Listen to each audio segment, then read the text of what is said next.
Hi friends, இன்றைக்கி நம்ம வீடியோவில் என்ன பார்க்க போகிறோன்னா கேஎஃப்சி சிக்கன் ரொம்ப ஈஸியாக எப்படி செய்கிறதுன்னு தான் பார்க்க போகிறோம். இது நம்ம வீட்டில் இருக்க திங்ஸை வச்சே செய்யலாம். வாங்க எப்படி செய்யலான்னு பார்க்கலாம்.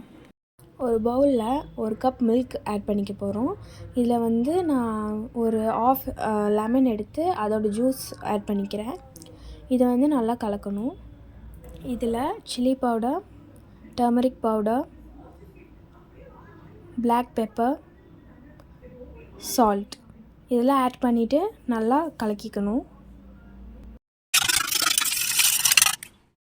இதில் இப்போ நம்ம ஒரு எக் ஆட் பண்ணிட்டு அதை நல்லா கலக்கிக்க போகிறோம். அதுக்கப்புறம் ginger garlic paste 1 teaspoon add பண்ணிட்டு நல்லா கலக்கிக்கோங்க. இதில் சிக்கனை நான் எப்படி கட் பண்ணுறனோ அதே மாதிரி கட் பண்ணிக்கோங்க.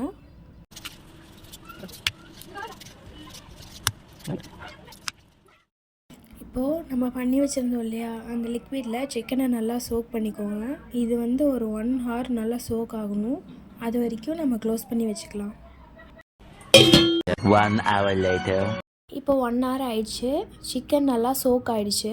இதில் 1 கப் மைதா, அதே குவான்டிட்டியில் கார்ன்ஃப்ளவர் ரெண்டுத்தையும் ஆட் பண்ணிக்கிறேன். இதை நல்லா மிக்ஸ் பண்ணிட்டு இதில் சால்ட்,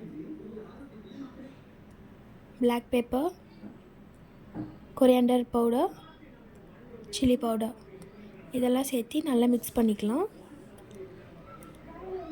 இப்போ இது நல்லா மிக்ஸ் ஆகிடுச்சு. இதுக்கப்புறம் பேன் வச்சுட்டு அதில் ஆயில் ஆட் பண்ணிக்கலாம். ஆயில் சூடாகிறதுக்குள்ளே நம்ம செஞ்சு வச்சுருந்தோம் இல்லையா, அந்த மிக்ஸில் நம்ம சிக்கன் போட்டு நல்லா பரட்டிக்கணும். இந்த மாதிரி ஃபுல்லாக கவர் ஆகிற அளவுக்கு பரட்டிக்கோங்க. இதுக்கப்புறம் ஐஸ் வாட்டரில் அதை டிப் பண்ணி எடுத்துக்கலாம். எடுத்துகிட்டு மறுபடியும் அந்த மிக்ஸியில் வச்சு நம்ம நல்லா அதே மாதிரி பரட்டிக்கணும். அந்த மாவு நல்லா அப்படியே அது மேலே சும்மா லைட்டாக பட்டால் போதும், போட்டு நல்லா திணிக்கணும்லாம் இல்லை. இந்த மாதிரி பண்ணதுக்கப்புறம் நம்ம ஆயிலில் போட்டு ஃப்ரை பண்ணி எடுத்துக்கலாம். இப்போது ஆயில் சூடாயிடுச்சு. இதில் நம்ம சிக்கன் போட்டு ஃப்ரை பண்ணி எடுத்துக்கலாம். நம்ம லோ ஃப்ளேமில் தான் ஃப்ரை பண்ணி எடுக்கணும். ஹை ஃப்ளேமில் வச்சிங்கன்னா அது மைதா போட்டிருக்கங்காட்டிக்கு வேகாது. மேலே இருக்க லேயர் மட்டும் தான் வேகும், உள்ள சிக்கன் வேகாது. ஸோ லோ ஃப்ளேம்லேயே வச்சு நல்லா ஃப்ரை பண்ணி எடுத்துக்கோங்க.